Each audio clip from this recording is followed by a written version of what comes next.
Hi, welcome to the Mohua Show. My name is Mohua Chinappa and I am an author, entrepreneur and ex-housewife. This podcast is about everything from business to technology to arts to lifestyle, but done and spoken ईमानदारी से. Hi, in today's episode, we have with us Sonam Dubal, a visionary fashion designer who has been revolutionizing the Indian fashion scene for over 2 decades. Graduating from the National Institute of Fashion Technology in New Delhi, Sonam launched his signature line Sanskar in 1999 with a unique blend of traditional Indo-Asian style and a focus on sustainability. Sonam's collection tells stories of relevance and cultural significance, drawing inspiration from his Northeast upbringing and Buddhist influences. In 2016, Sanskar became the first Indian label to show at the Eco Fashion Week in Vancouver, where the collection Earth Cycle received international acclaim. So let's just get down straight to the conversation, Sonam. You are influenced with the Northeast. Is there some truth in that? Yes, absolutely. In fact, what happened was, having been brought up between Sikkim, studied in Darjeeling, and sort of had the Northeast influence, I was able to incorporate it into my work through the years. But it all began from the beginning that I started actually collecting textiles and wanted to sort of work with my cultural background, but also with an amalgam of reality of textiles and weaves and everything that's available at that point. And little by little, I started with vintage textiles. And in that time, I didn't even know what I was doing. And I sort of combined it with the idea of reincarnation. I found Eri silk at that point from Assam. And I worked with Eri silk as a story of reincarnation, reincorporating it into my shapes, into silhouettes, which were global, which were local, but had a global outlook. And so I slowly started finding buyers all over the world and patrons like you who have supported and helped me through the years. So, what are the challenges do you think that the Northeast designers face, to reach the mainstream fashion world? I was raised my formative years in Shillong, and it's really the fashion capital. I mean, I wore, boots when I was barely in class 5. And, we had such a huge influence of fashion around us. We also embraced the Northeastern fabrics, weaves, all of that also. And they were also beautiful and part of my upbringing. But what is it that stops them from reaching the mainstream fashion world? See, I think I'll take it one step backwards. I think, music, fashion, and food are very big elements that have come from the Northeast today, even celebrated in the cities today. But the important thing is that when you live there, you have an automatic sort of synthesis with understanding Western music at a very high level. So being somebody who was creative and also with my background, having grown up between the Northeast as well as Bombay and Goa with my father's family, I sort of started finding a unique voice. And that enabled me to sort of bridge between two worlds, which was actually a clash of civilizations per se. Going back to your question, see, the thing is that what happens is that it takes a while. When I started my first collection in 2003, I showed a line which was Indo-Asian. It was silhouettes completely different from everybody else. I thought I was very happy with my line, but unfortunately, I didn't get the kind of response that I really wanted. But what I got international significance. I showed my first line in Leclerc in Paris, and then it went on to show in London. And it took literally 10 years for other designers to come, for other stylists to come, for many other people in the Northeast who came of significance. One of the first people who also supported me was Vandana Tiwari, who was the Vogue editor at that point. And she mentioned that my work has an academic sort of perseverance to indigenous textiles. And that was really true. So what happens is that I think it's about the strength, your own strength of your background, which enables designers to be able to take it forward into the next world.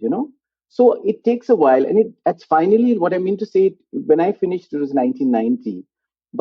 Literally by 2000 or 2010, that finally the Northeast became something very significant in terms of fashion, in terms of food. And today it's the rage, whether it's in Bollywood films, you see it all over coming in different ways. So, I mean, there has been a rise, and finally, I think the movement is starting. Also, the difference is quite a lot, Mohua, because I think that the textiles there are very specially woven. They're very also niche. They cannot be made into mainstream. They have to be, they have to be taken into a much more sophisticated and a special area. which I have tried to do with my work, and also shown paths to other designers to be able to take their work forward internationally, or then globally, and then come to India. Last time when we spoke, Sonam, you were talking about Eri silk, right? Yes. Tell our listeners about Eri silk, which is also called the Ahimsa silk, right? If you can tell a little bit about the historical significance of Eri silk and how you went about bringing this. What was the influence for you? See, I started with this element of the Eri silk because Eri silk has Buddhist connotations, and having grown up with Buddhist cultural background, I studied the outfit of the monk, which is basically the shengtap, which is the skirt, the ole, which is the jacket, and the shawl, which is the ahimsa silk sen. So the sen per se is of the Eri silk. I bumped into Eri silk slowly by slowly through my research in old textiles, in my research of my silk route, and found this particular fabric has incredible properties, like it's cool in the summer and warm in the winter. It's a textile that breathes. The other thing is because the silkworms are not killed, it has a very special significance in terms of non-violence. But what was interesting is I think the history of Eri silk is very fascinating because it has come out from different parts of the Northeast, whether it's also woven in Assam, it's woven in Meghalaya, also bits of it in Arunachal, but it's also woven in Japan and in China. So the thing is, what is interesting is that what I found is that this particular Eri silk has a universal sort of universal cognizance. And when I sold my collection in 2005 with a beautiful store called Saya in Tokyo, the buyer actually came to me to say that they had some Japanese textile which was very similar to the textile that I was using, which was Eri silk. So Eri silk became the foundation of my work and was the beginning of now has become a rage with textiles from the Northeast that's coming in and different weaves. There are textures worked into it. There are very modern sort of amalgamations and assimilations which are happening with the same silk, which is taking it to much more international sort of forum. There is also ways in which it is also enabling sustainability, where there are villages that are actually working with designers, creating artisanary work for international and global things. So what I'm trying to say is this Eri silk is not just a textile, it is an entire story. It is literally a river between the Northeast states. So, Sonam, in these last 20 years of having had Sanskar and, given birth to the entire passion and love that you have towards garments, towards art, towards all things that's beautiful, how do you think the brand has evolved? Do you think that India has less takers for the Northeast, silhouettes? Do you think you would have probably been better off if you were out of the country? Or do you think you are happy to be at the pace that you are in India? Well, there are two parts of the question. I think that what is the important thing is that I think India is a big country and we are, from diverse parts. And the essential part, I think, is that when you take textiles or forms which are not the same or generic, where everybody wears them, it takes a while for people to actually understand the niche of the particular product. But what I have found personally is my clothes have many takers of very interesting people who are writers, film stars. There are very important lecturers, researchers, lawyers, very interesting people who are sort of drawn to the kind of the clothing that I make or the fashion that I make, which has this amalgamation of the North as well as traditional as well as modernity, where the contemporary blends into what the world wants. So what I'm trying to say here is that I think it doesn't matter. The fact of the matter is that I chose to be here because I wanted to.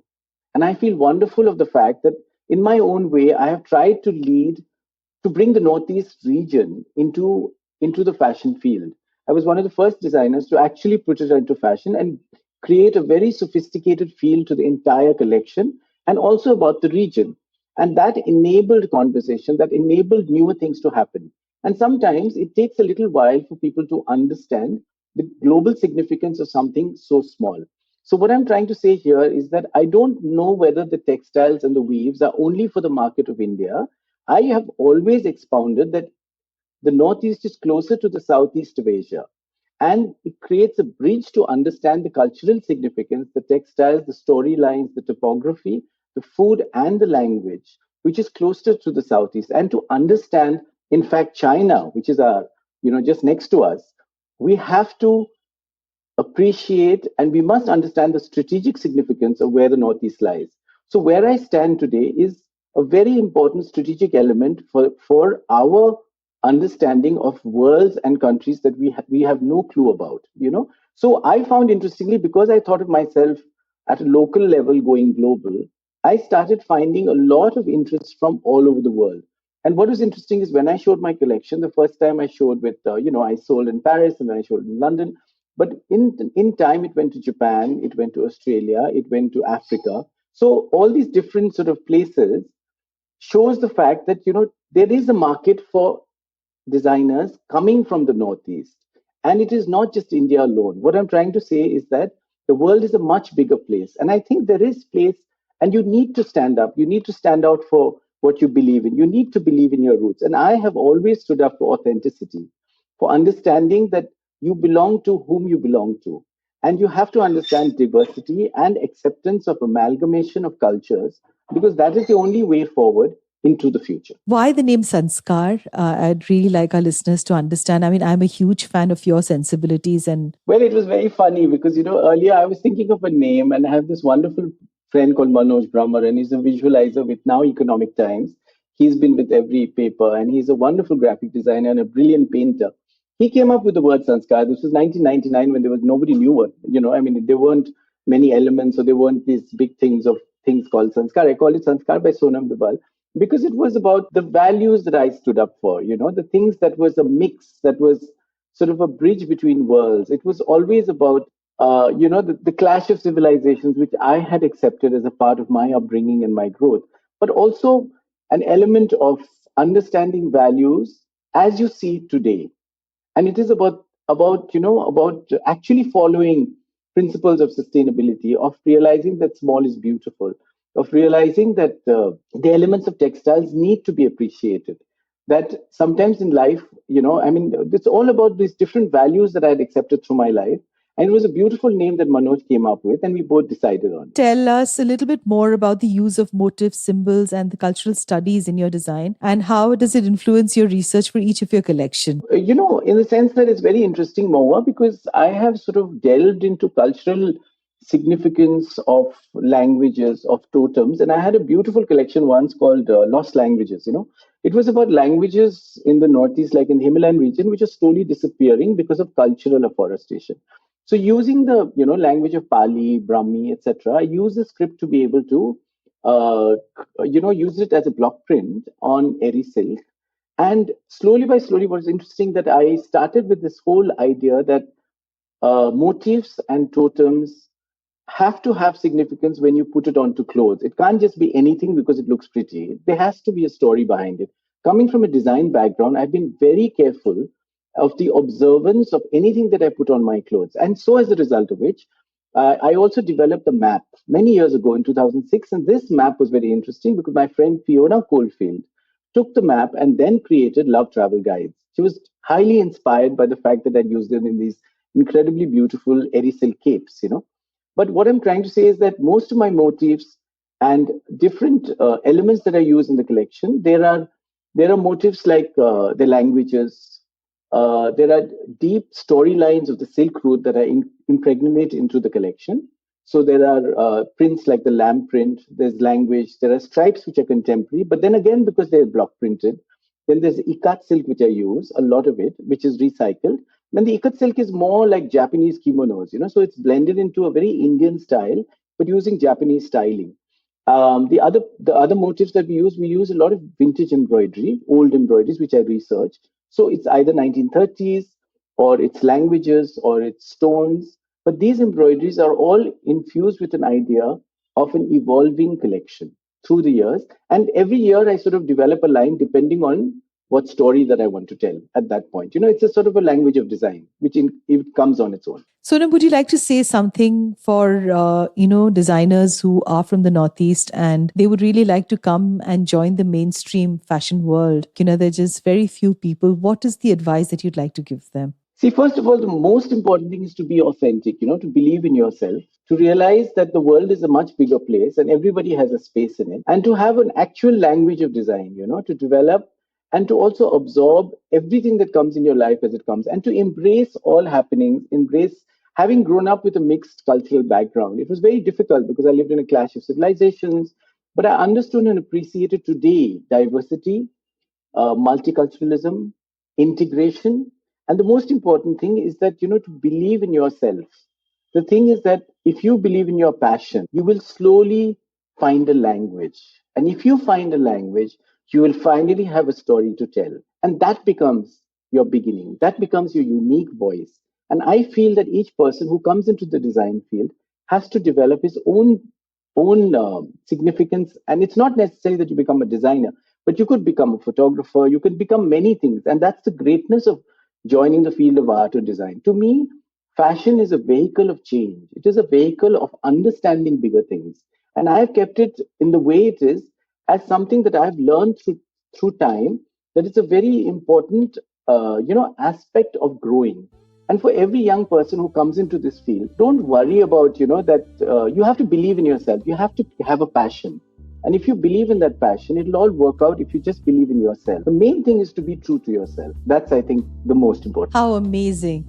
Thank you so much, Sonam, for being on today's podcast. And I'm sure Thank you, Mohua. This is really beautiful. A lot of students from the fashion world who are in the Northeast and have always been very apprehensive about coming and joining mainstream fashion world. I'm sure they're going to take a lot of courage after listening to this podcast. Correct. Absolutely. Thank you so much. To you, our dearest listeners, you can find us on your favorite streaming services, Spotify, Amazon Music, Apple Podcast, and of course on all other major streaming services. With loads of love, we are The Mohua Show, where we talk imandari se.